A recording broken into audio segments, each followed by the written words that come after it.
stage of the Fury. Got the rust repair sections basically in high fill. They'll need to be speed filed down one more time before they get to final fill. Have to go over the quarter panels. That's later on when I start doing bodywork. I like to finish all the fabrication first. It's the other side. It just needed a small patch on that side, nothing like the other side. It's pretty straightforward. I didn't bother filming that because it's pretty boring. This side, you saw me make all the pieces for that, and that's coming up really well. So above that body line I've got to do a bit of work up there on both sides, but very, very minor, very, very little distortion. But the next fun is the back window. Some people might think that looks pretty ugly, and it does. So I've got to reconstruct the bottom of that. There's a few little holes just up on the inside here. I can only see two small ones so far. I haven't got it all cleaned up yet. Luckily all the side of the A pillars look good. C pillars I mean. Just the bottom radius and then all the inner structure here I'm going to have to remake. So it doesn't look very pretty, that's for sure. But that's part of dealing with old cars. You get something that's 50 years old, you've got to expect that. Couple of hours of messing around, cleaning up, breaking off spot welds, grinding. It looks heaps better. I don't know if the viewers will think that, but I think it looks a lot better than it did. So how I'm going to attack this, I'm going to do it in 3 sections. This piece here where the glass is going to, or the framework for the glass if you like, I'm going to do that in 2 pieces. So I'm going to have a 90-degree fold coming up and then another 90-degree folding back in 2 halves, and that way I can bend it exactly the shape I want, and I'll do the same with the top half, and then I'll plug weld down the middle of those 2 pieces, and that'll recreate that frame, and then I'll look at this as a separate job. So this is obviously going to be a 90-degree this way and probably another 90-degree at the top to come over the corner because it's rusted back past the edge. So I've left the remnants of the old roof line there to make sure I don't lose where I'm at. Ultimately you'll be fitting the chrome work up to it as you go to see if it lines up properly. But I'll only be doing it sort of to this line, that's sort of one middle section, and then the corner pieces I'll be making separately. So I'll do a little corner piece here, I'll have to repair that, same on the other side, and then make a little corner piece. The frame cleaned up pretty good, only a couple little holes, one at the top and one on the other side, so I've got to make a little tiny little patches I'll butt weld in there, make that nice and neat, clean it all up, and then she'll be like a bought one. So back on the old stretcher shrinker. This is for the Fury rear parcel shelf. This is the inside trim I'm going to use as a guide to make up the frame. Unfortunately I would like to make the frame in 1 piece, but my bender's not long enough. And my buddy that sometimes I use his bender is away because of all the COVID crap that's going on. So I've got to make this match that radius. So we're going to start shrinking it and then just check it as we go. Basically it's going to be in 4 parts. There'll be 2 strips at the bottom and then 2 strips at the top. But it'll be all welded together at the end, it'll be strong. Don't have to worry too much.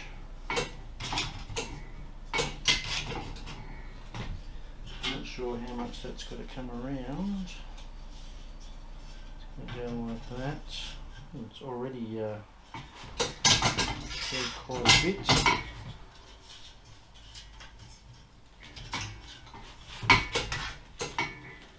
This will bend quite easy because it's only quite skinny. So we're going to cover that. A bit in the middle there.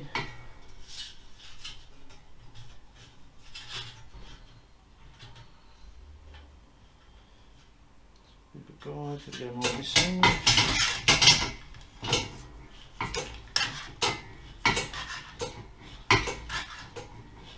Helps if you hold your tongue in the right place. A bit more from there.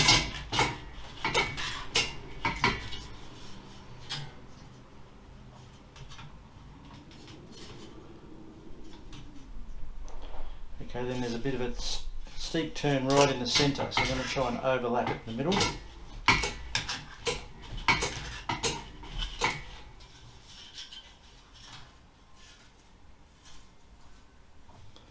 Looks pretty good. So basically I've got to do that 4 times, and then we'll end up with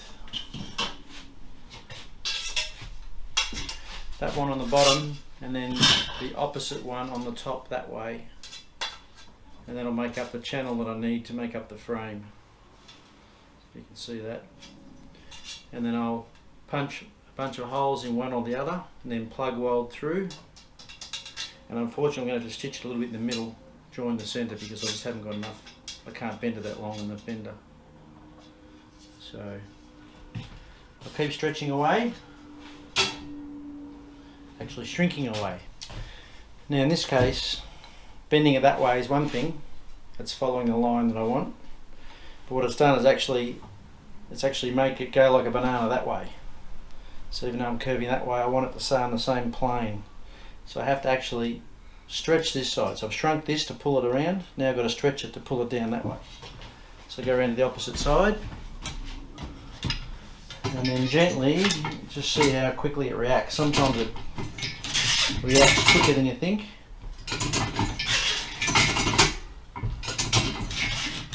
You don't want it to overstretch it. So you can see that it's already pulled it around quite a bit.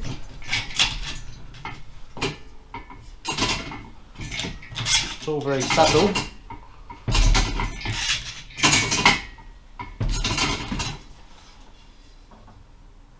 Now the iometer is telling me that looks pretty flat. So now it looks flat on this surface and curved this way but not that way. That makes sense.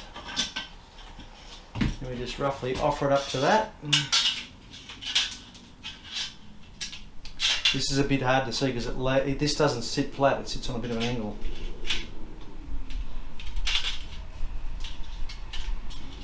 So now that looks like it needs to be curved more.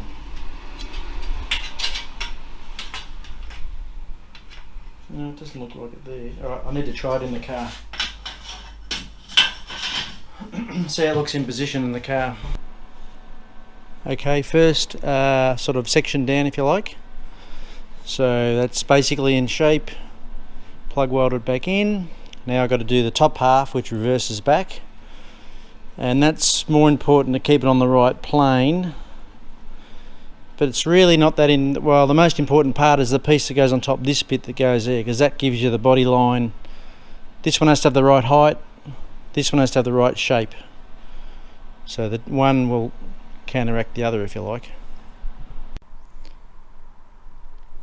So we have a bit of progress. So that's what I was talking about, a bit of channel, 2-piece, plug welded, top, bottom. I did have to do a little join in the middle because I said before I couldn't make a piece that shape and be able to bend it to my liking. So that'll need a little bit of tapping here and there, but that's pretty close. So keep in mind this is the frame underneath the rest of it. So the new skin's got to go across. I'm going to bring it back past this lip a little bit, drop it down and then back. And then I'll have to fit the glass in and all the stainless and make sure it all lines up. That's the most critical part, but the foundation looks good.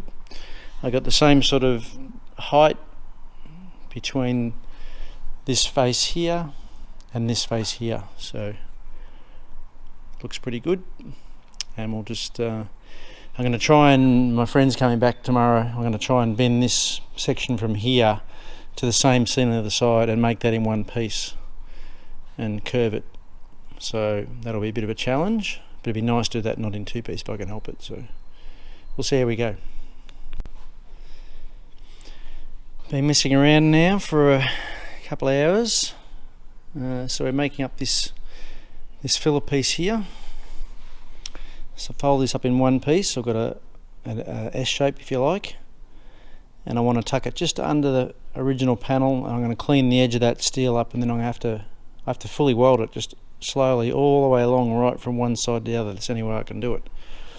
I'll plug weld it down through here, and then when it's all back again, when it's all fully welded, I think it'll be alright. So I got a little bit of, there's a little bit of manipulating you've got to do as you weld it in, a bit of tapping this way and that, but that's basically right. Here's the stainless moulding, that's what you really got to go by. And I will pop the back glass in at some stage and make sure that's sitting right. So I got a really nice tight line on the stainless. Got both sides checked. I don't know if you can see that. And then I'll clean up this end, and then I'll make a new corner. That'll be easy, just a little piece to do. But this is the main one, trying to get that all around in one go, because it curves both ways. It curves that way. It curves across like that, as well as like that, if you can understand that. So it's quite hard to get in the right shape. So that's pretty close. I'll be able to clamp that, plug weld it as I go, and then I'll be manipulating it a little bit, tapping it here and there as well. And I think it'll end up looking pretty good. I approached the corners a little bit differently than I did the back piece. It was too hard for me to form that tighter radius in one piece, so I ended up making a flat sheet, plug welding that, and then a strip exactly to the right size and shape. There's a little patch repair panel in here because the rust was sort of coming down here a bit, so clear that out, and then a beautiful little bead right on the end of weld, and one in the corner there, and then just rough grind it finished. So I get the end result, but it would have been nice to make that in one piece. But these pieces here, this is for the trim that goes on the back, so that's going to go in here later on. And originally it had these little nylon blocks, which I put there somewhere, I can't find them. Had little nylon blocks that sat in here. Oh, here it is. So it had a little form shape, so I've just replicated that just in steel, and then when the interior piece in, the last thing I'll do is lay that trim up, and I'll just drill one hole in each, and that'll work. This is the chrome moulding. I've already had the back window sitting in there, made sure it sat and followed the frame nice. And here's the stainless piece sitting in there, following the gap, beautiful. Lovely. It's in the corner, lovely.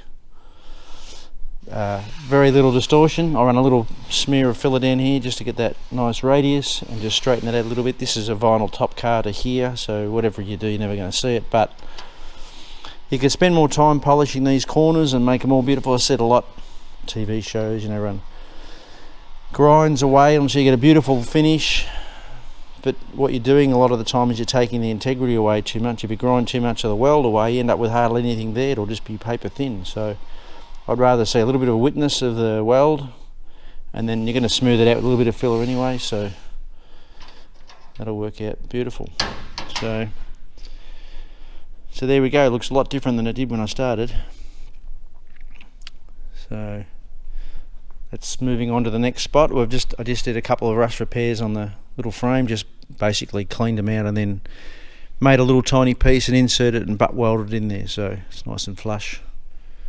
So that was the only main damage to the back window area. So moving on to the next thing. One problem you have with old cars, it often depends on the environment the car was in and what part of the country. I'm talking America. A lot of the cars on the east coast have different problems than they do on the west coast, and one of the problems on the east coast, this car came out of Wisconsin, so kind of an area that's not real good. It has they have a lot of snow, and so they get a lot of build up in places. So doing the brake lines, when you go to undo them, they do this. They basically undo the nut. Nut comes undone out of the wheel cylinder, but the actual pipe is frozen to the nut, and it just twists up like a pretzel. So I've got to make two new brake lines either side on the diff. So I've got some new bungee tubing. I'll show you how you do this. Always make sure you have plenty of length. You'd be surprised how much it gets gobbled up doing little bends, so make sure you got more length than what you need. I hope that's enough. So what you got to do is you got to do what they call a double flare. So I've got a little tool here that does that, and what it is, basically you now have a single flare that the nut pulls up against to a taper, and then for safety reasons on brakes you've got to do what they call a double flare. So the outer skin gets folded over like that and makes a taper. So this little tool here, although a bit old-fashioned, a bit slow, it's got a 3-step process. There's modern ones that are much faster, but this does a beautiful job, so I'm used to it, so I just kept it. So basically it goes in here. There's a collar to hold it. You've got to always make sure you remember to put the nut on first, because the amount of times I've flared it and forgot to put the nut on, then you can't get on afterwards, it's too late. So try and do that first. I'm going to pull the nut at the back here, so it's a little bit slow, but like I said, it does a beautiful job, this little tool. Basically slip the 2 collars on. More thumbs at the moment, I flattened my thumb, so that's not helping. So whack it in there. So the collar is what hold it tight. So the first one you go through is this one. It's got a little step inside there, and that actually sets the depth, or how much the tube sticks outside the collar. So you quickly spin that in.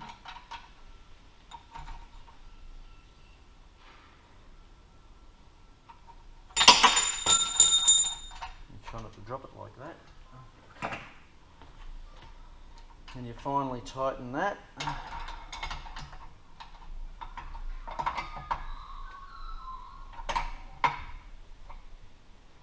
And now the tubing is sticking out just the right amount out past the end of the die there. And you take the first one out and spin it around, and this has got a little tip with a little shape in there, and what it does when it goes into the end of the tube, this gets pushed into the end of the tube there, actually bunches the tube. It goes like that, it bunches it, so it sort of starts to set the double flare. So that goes in next.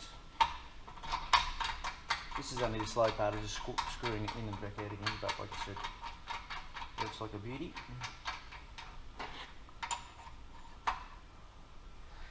So you just compress that.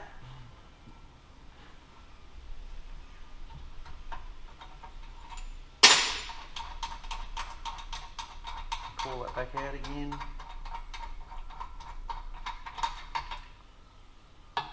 Now the last bead is the final taper, so that just goes in last, and that folds it from this to that, and that gives you a double thickness flare, if you like, so it's extra strong. And that's what's required by, especially law anyway, for roadworthy, that has to have a double flare. And it's safer, so why wouldn't you? You just squish that one in, nice, nip it up. And that's that. So pull that back out.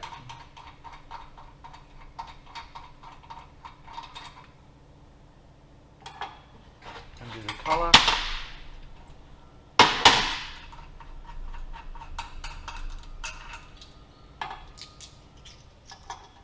Then we have a beautiful double flare on the end there. I don't know if you can see that. And so the nut goes up to that really nice. So now, this is the piece that I'm about to replicate. So I'm going to use this as a guide. It's really quite hard to bend it up exactly right. I'm going to try and get it in the ballpark. It's quite hard doing a bend like that so it's close to the nut. I'll show you how I usually do that. And I basically will rough it out and get it in the ballpark, and then I'll cut it last. I'll cut the length last, because like I said, it's really easy to lose more than you think over those little bends. So I'm hoping you've got enough length, but I'll concentrate on the first two 90 degrees. Now I have got a little bending tool for bending tubing, but I've got nothing that's that small, so I'm sure there is a tool out there that does it, but this is how I get around it. I basically bend it around the back of a socket. You've got to do it in such a way that it won't crush the tube. So simply pulling it around a radius like that tends not to crush the tube, and you get a nice tight bend like that, and the radius not quite as neat as factory, but it's fine. I might just take that back a bit the other way. Now I'll guesstimate the next bend.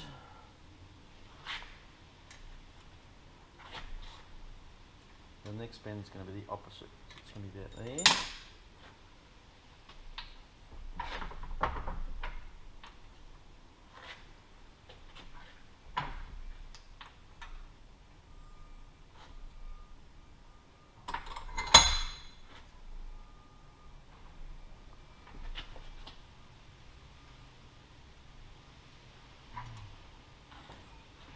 Okay, so we've got two bends like that. Pretty close, a little bit out, but not enough to worry about. And see what I mean by length? Look, it's already looking like I've got nothing to spare, so I hope that it's going to make it. So a little kink there. Let socket go where it is.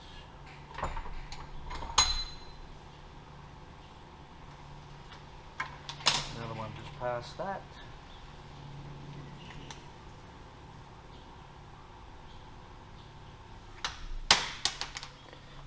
I said try not to drop everything like that. Looks a daisy. Another one there.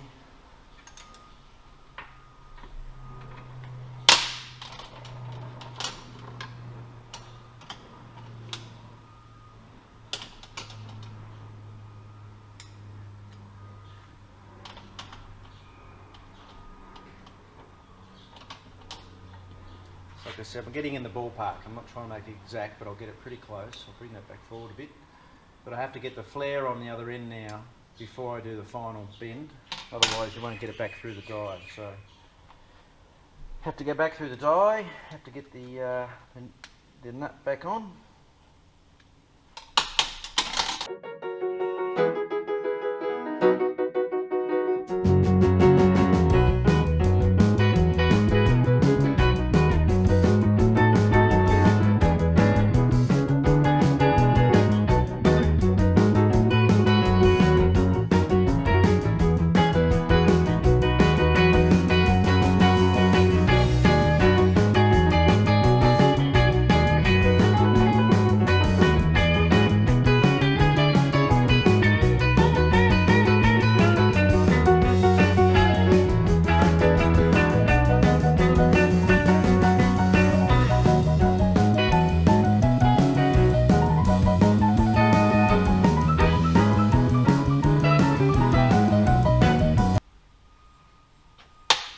So now I'll try and, there we go, it's roughly.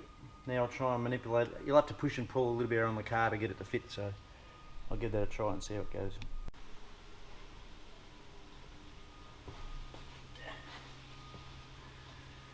So now we've got the other side of the diff to do.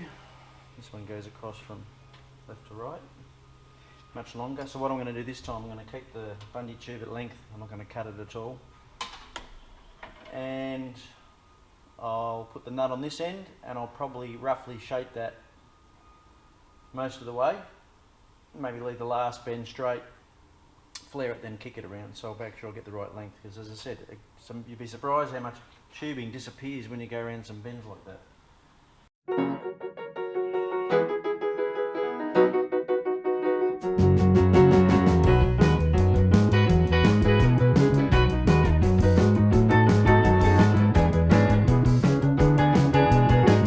Roughed out.